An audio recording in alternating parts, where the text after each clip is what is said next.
अस्सलाम वालेकुम जी, की हाल चाल दोस्तों, ठीक हो? अच्छा जी, तो साढ़े गाँव का जोड़ा एक दरबार है, निज़ार एक जोड़ा तुहानू अज दिखाने तो यह बाबा जी का नाम है बाबा मुहम्मद तकी रहमतुल्लाह अलैह, जो कि बहुत ही लम्बी स्टोरी है इन्हां दे जिंदगी के बारे में जी दस नहीं सकता, पर उन्होंने जोड़ा दरबार बनया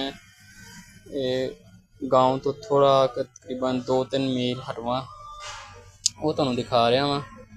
बहुत ही प्यारा जो कि ना सिंपल जिहा दरबार बनया होया। वेखो बोर्ड होंदा है जिहड़ा पुराने जमाने में बोर्ड होंदा सी ना, यह बोर्ड है तो एडा पुराना बोर्ड हो गया कि यह जिहड़ियां हुण जड़ां थल्ले निकलियां ने ना एहदियां ते यह सारियां कहंदे ने जी यह बोर्ड दियां दाड़ियां दूड़ियां बनियां ने ते यह जिन्ने भी दरख्त ने इत्थे लगे हुए ने सुनन च आया जी जेह्ड़े बाबा जी की घोड़ी होंदी सी ओहदे जेह्ड़े ना किले शिले होंदे सन इत्थे लाए सन। ठीक यह दरबार है सामने, निक्के निक्के बच्चे खेडदे पे ने इत्थे ते दरबार की वीडियो तुहानू अंदरों भी दिखाने एक नाल इन्हां दे होर बाबा जी ने जिन्हें भी देखो किड्डा प्यारा व्यू माशाल्लाह, बहुत प्यारा दरबार है। सारा बोर्ड एक ही जगह खिलरिया होया है, ऊपर भी बहुत ही प्यारा व्यू बनया है। अच्छा तुहानू हुण असी दरबार के अंदरों दिखाने जाके अंदरों दरबार किस तरह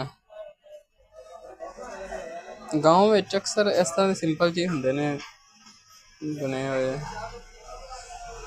बहुत ही प्यारे माशाल्लाह। इत्थे बहुत बड़ा मेला होंदा है, उर्स जिहड़ा होंदा है एक उस सामने ढोल पिया जिहड़ा पुराने जमाने दा होंदा सी।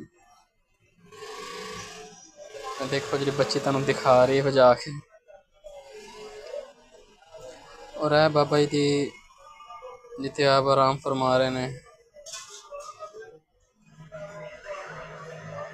ते यह सारा अंदरों दरबार इस तरीके बने हुए हैं।